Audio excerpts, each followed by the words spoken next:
Bon, avant qu'on commence, j'ai décidé de te faire une vidéo sur le bonheur et je pense sincèrement que ça va être la vidéo la plus n'importe quoi et celle qui va partir le plus en cacahuète de toute l'histoire de YouTube. En fait, la vidéo, elle pourrait se résumer en 1 minute, mais si je suis amené à te faire une vidéo qui va durer 1 minute, bah, je vais te passer à côté de plein de choses, surtout à côté de l'essentiel, et ça te permettra pas de changer justement. La chose qu'il faut comprendre, c'est qu'en fait, le bonheur, c'est simple. À partir du moment où tu réfléchis ou à partir du moment où tu te poses des questions, c'est que tu n'es sincèrement pas dedans. Tu éprouves peut-être du plaisir, mais le plaisir n'est pas le bonheur. Et je vais essayer, je vais tenter dans cette vidéo, je ne sais pas du tout combien de temps elle prendra, mais je vais essayer de t'expliquer ma vision du bonheur, ou tout du moins ce que j'en ai compris au travers de mes expériences, au travers des accompagnements que je peux faire en hypnose, en préparation mentale ou bien même en communication non verbale. Et j'espère que ça va te permettre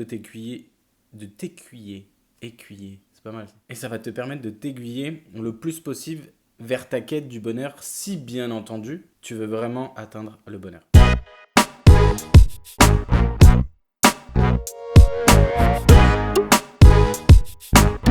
Déjà, la première chose à savoir, c'est que le bonheur est un besoin fondamental inné de tout être humain. Trouve-moi une personne dans le monde qui dit qu'il ne souhaite pas être heureux, qui ne souhaite pas atteindre le bonheur, c'est tout simplement impossible. Après, déterminer comment y arriver, ça sera une autre manière. Pour certaines personnes, ça sera l'argent, certaines personnes, ça sera les relations humaines, d'autres, ça sera la carrière, donc le titre qu'on obtient ou alors le pouvoir qu'on détient, pour d'autres, ça sera le sexe.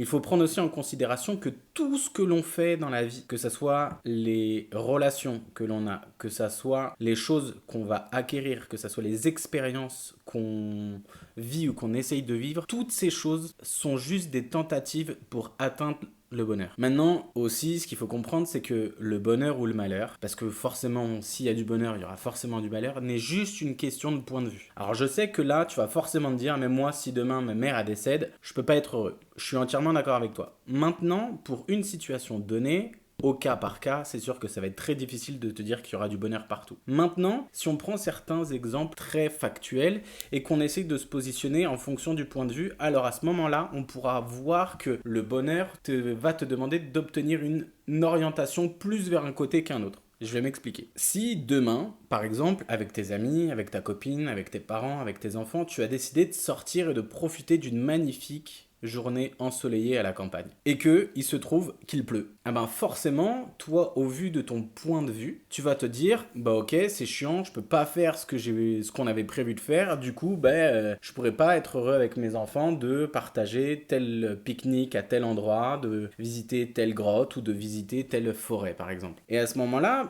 effectivement, si tu te concentres uniquement sur le fait de toi, de ton point de vue, effectivement, tu n'es pas heureux de ce qui se passe. Maintenant, pour l'agriculteur qui, lui, habite dans cette campagne, le fait qu'il pleuve lui permet d'éviter de passer du temps à arroser ses différents champs, les différentes cultures qu'il a. Et donc pour lui, le fait qu'il pleuve est une bonne nouvelle. Je ne dis pas spécialement que ça le rendra heureux ou qu'il sera dans le bonheur, mais ça lui permettra de gagner du temps. Et donc à ce moment-là, pour une chose, pour un fait, il pleut, ah ben toi tu seras malheureux parce que tu avais prévu des choses, et lui il sera heureux parce que ça va lui permettre de gagner énormément de temps. Au travers de ça, il y a une situation qu'on a forcément tous déjà vécue, et le fait de vivre cette situation va faire en sorte que tu vas t'éloigner à chaque fois et encore de plus en plus du bonheur. C'est le fait d'être dans l'évasion ou dans l'illusion, et je vais t'expliquer tout de suite ce que c'est. J'imagine que tu as forcément déjà été cette personne qui se réveille le lundi matin en étant dégoûté d'aller au travail, en s'étant dit que il manquait un jour entre le samedi et dimanche et que la seule chose que tu as envie, c'est de rester dans ton lit. Et puis la semaine passe. Il y a le lundi, le mardi, le mercredi, le jeudi, le vendredi. Et au vendredi, la chose que tu te promets, c'est que le vendredi soir, tu vas retrouver tes amis, tu vas t'amuser, tu vas faire une soirée, tu vas aller au cinéma, tu vas aller au restaurant, tu vas aller en boîte. Je sais même plus si les gens vont en boîte aujourd'hui, mais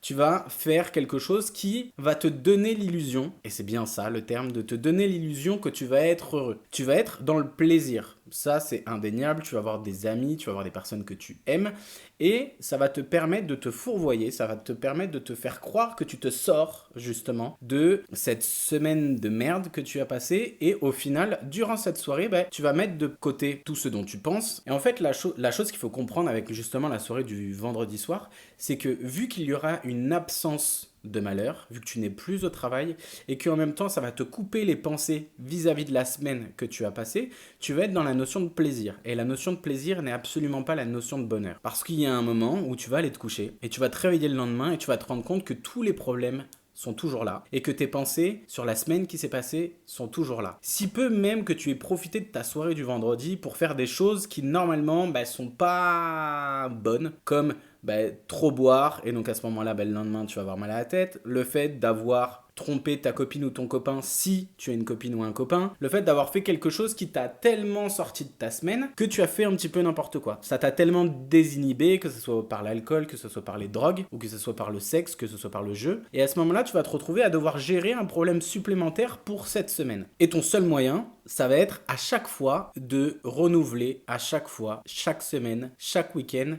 ce cercle vicieux que tu as mis en place. Et au bout d'un moment, au lieu d'être dans cet état d'illusion, tu vas rentrer dans un état de confusion. Dans un état de confusion. Et un état de confusion, c'est le fait d'être tout le temps malheureux. C'est-à-dire que il fait trop chaud, il fait trop froid. Ah, j'ai pas faim. Ah non, j'ai trop mangé. Ah, il est chiant. Ah mais non, mais j'ai pas envie. Et le fait de tout le temps répéter ce genre de choses, tu vas tout le temps te focaliser sur ce que tu ne veux pas au détriment de ce que tu veux. Il y a une chose aussi par laquelle tu vas tenter de te raccrocher, c'est que tu as toujours entendu, ou tout du moins on t'a toujours montré que le succès permettait d'obtenir le bonheur. Et ça, c'est une fausse croyance. Et je vais te l'expliquer juste par un petit exemple. Si on détermine que le succès pour toi, c'est d'avoir de l'argent, et avec cet argent de posséder des biens.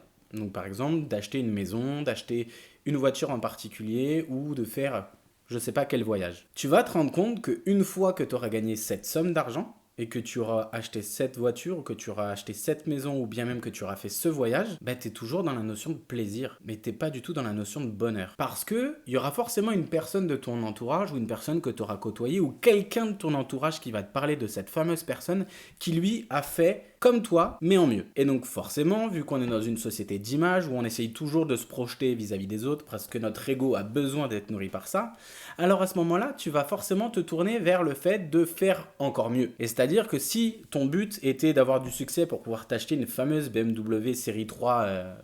série 320, tu vas acheter cette voiture, tu vas être très content, je ne fais pas du tout de placement de produit pour BMW. Tu vas vouloir acheter cette voiture, tu vas acquérir cette voiture, et une fois que tu l'auras eu, que tu vas sortir de la concession, tu vas croiser un mec qui lui sort avec le modèle 5 3 litres. Et là, tu vas te dire... mais il va falloir que je travaille encore plus, il va falloir que je me mette encore plus des mines, il va falloir que je continue à faire ce que je suis en train de faire pour obtenir le modèle 5. Et puis une fois que tu vas y arriver, parce que forcément tu es focalisé sur ça, c'est ce que tu veux le plus, c'est ce qui te fait croire que c'est le bonheur, parce qu'à chaque fois tu viens toucher une dose de plaisir, et donc à ce moment-là tu vas réussir à arriver au niveau où tu vas pouvoir t'acheter cette fameuse voiture. Et donc tu vas t'acheter cette fameuse voiture, donc la BMW série 5 3 litres, et puis là quand tu vas sortir de la concession, tu vas voir quelqu'un qui va sortir avec la série 7 4 litres. Et tu te rends bien compte qu'en fait, c'est un cercle qui va jamais s'arrêter. Exactement la même chose pour les maisons. Tu vas acheter un 80 mètres carrés, puis après tu vas acheter un 90 mètres carrés, puis après tu vas acheter un 100 mètres carrés, puis après un 100 mètres carrés avec balcon, etc., etc., etc.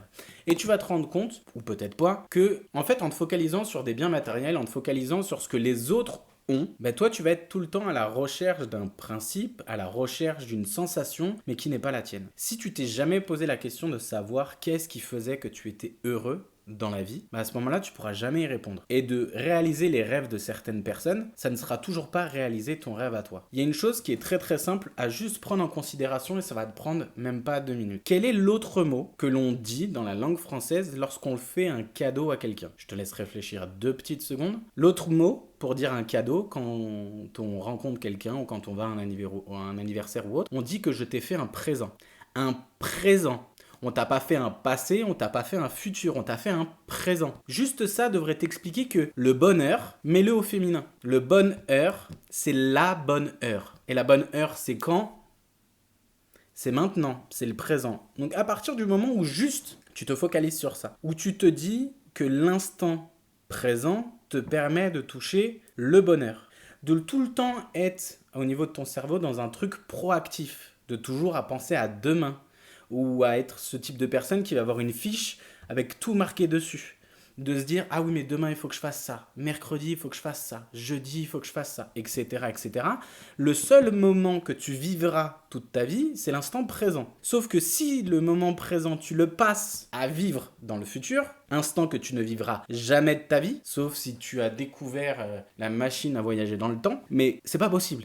Et donc, à force de faire ça, tu vas avoir une référence qui va forcément se trouver dans le passé. Tu vas dire, ah ben la semaine dernière, j'étais à tel point, là je suis arrivé à tel point, donc j'ai progressé, ok c'est cool. Je suis d'accord avec toi, ok c'est cool. Par contre, est-ce que tu as touché le bonheur durant cette semaine? Je te parle du vrai bonheur, de la sensation où la seule chose que tu aies à faire, c'est à profiter. C'est à faire waouh, à se dire que le temps n'existe plus, que les personnes qui sont avec toi n'existent plus, que la seule chose que tu es en train de vivre, c'est toi, pour toi, envers toi et avec toi. Si tu as déjà vécu ce moment, normalement, si tu es normalement constitué, c'est une chose à laquelle tu devrais courir toute ta vie après. Il y a une des choses qui va forcément te ramener vers ça, et j'en parlerai forcément dans une autre vidéo, c'est l'amour inconditionnel. Inconditionnel veut bien dire sans condition. Ça veut dire que tu aimes quelqu'un, tu aimes un animal, tu aimes une ville, tu aimes n'importe quoi, peu importe qu'il puisse faire, penser, dire, etc., etc., etc. Si un jour tu as déjà connu cette sensation, alors oui, c'est le bonheur. Maintenant, la chose que tu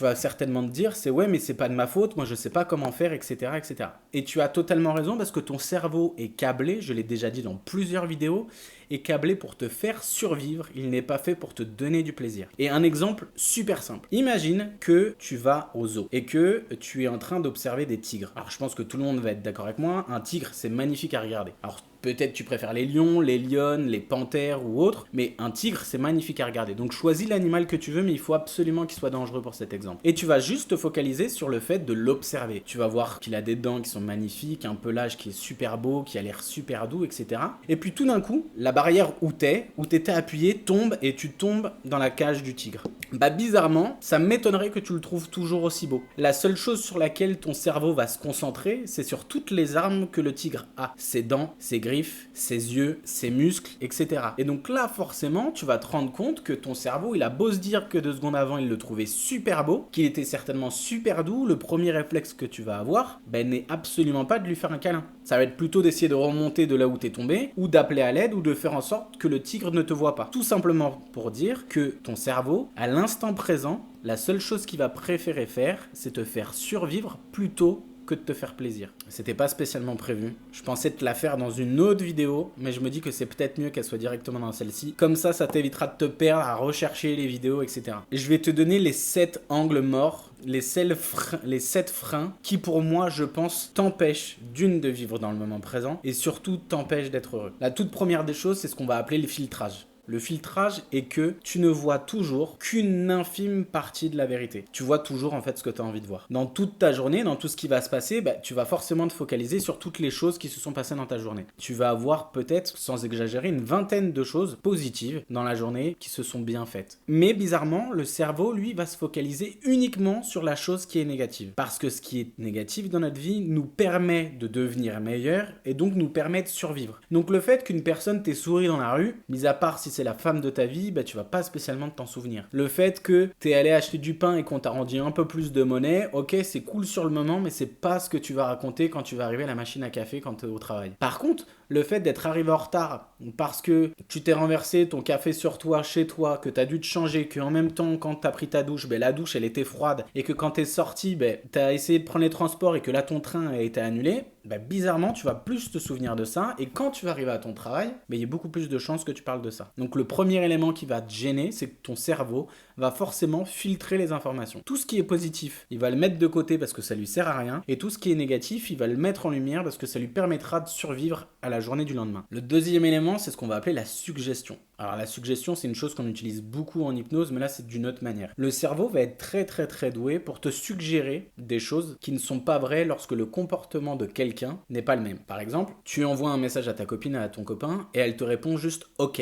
Automatiquement, et tu n'as pas le droit de me dire que ce n'est pas vrai, automatiquement, dans ta tête, il va se passer quelque chose de te dire pourquoi elle a répondu de manière aussi sèche ou aussi sec, pourquoi il m'a juste dit ok avec un point, pourquoi il n'y a pas un smiley, pourquoi il n'a pas dit ok mon cœur, pourquoi il n'a pas dit ok je sais pas quoi. Et donc forcément là ça va commencer à te générer des images, des histoires et le cerveau est spécialiste pour ça. Parce que dès qu'un comportement est différent de d'habitude, le cerveau a appris que c'était pas normal. Et si c'est pas normal, ça veut dire qu'on est peut-être en danger de mort et donc pour le coup il va falloir réussir à réfléchir et réussir à comprendre pourquoi le comportement s'est modifié. La troisième chose, le troisième élément qui va nous permettre d'éviter d'être heureux, de toucher le bonheur, c'est ce qu'on va appeler l'étiquetage. C'est le fameux truc de mettre les gens dans des cases ou d'étiqueter les personnes. Il suffit que tu rencontres une personne pour la première fois, mais que avant de la rencontrer, ton meilleur ami, tu vas voir cette fille-là ou ce mec-là, c'est un salaud, il parle super mal, il est super imbu de sa personne, tu vas voir, il va te parler de haut, etc. etc. Toi, ton cerveau, il va forcément enregistrer ces informations parce que c'est des informations qui sont importantes. Puis tu vas rencontrer cette personne et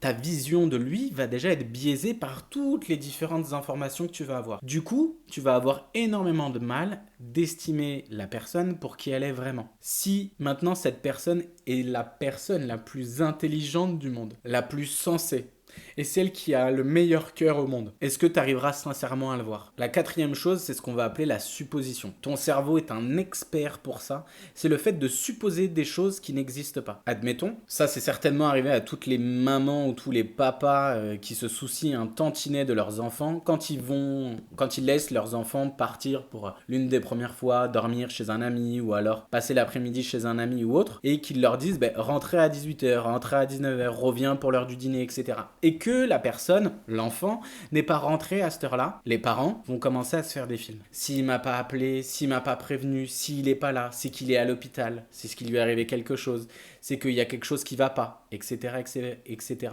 Pareil, si vous donnez rendez-vous à quelqu'un et que 5 minutes avant, vous avez toujours pas de nouvelles, forcément, vous allez vous dire, la personne, elle m'a posé un lapin, la personne, elle est en retard, il est arrivé telle chose ou telle chose. Mais non, ça se trouve, elle va arriver à l'heure, mais c'est juste que être à l'heure, ça arrivera dans 5 minutes. Exactement la même chose pour le travail ou pour n'importe quel biais. Le cerveau adore croire qu'il connaît déjà le futur. Si ça ne se passe pas comme prévu, il va forcément chercher à visualiser et à se dire toutes les différentes possibilités qui ont fait que vous êtes en retard au rendez-vous ou que vous n'êtes pas là. Sachant que vu que le cerveau va se baser sur des choses passées. Généralement, il va se baser sur des choses qui se sont passées sur les 7 derniers jours. Si dans les 7 derniers jours, on vous a déjà posé un lapin, il va prendre ça comme une habitude, il va se dire que c'est ce qui va vous arriver encore là. Sauf que si dans les 7 jours, on vous a pas posé un lapin, mais que dans les 7 jours avant, on vous a posé un lapin, automatiquement, le cerveau, lui, il va prendre ce qui s'est passé il y a 14 jours, il va se dire que là, cette semaine, vu que vous n'avez pas eu de rendez-vous, c'est normal qu'il n'y ait pas eu de lapin de posé, et cette semaine, donc 14 jours après, il va se dire, qu'en fait, la référence, c'est bien 14 jours après. Et en fait, le cerveau va fonctionner comme ça. Va souvent fonctionner par des groupes, alors de semaines parce qu'on est habitué à fonctionner avec des semaines, mais il va souvent venir prendre des références dans les semaines antérieures et une fois que la semaine s'est passée, qui est assez lointaine, il va prendre ça comme une généralité pour tout le temps et pour toute votre vie, sauf si vous arrivez à changer le mécanisme.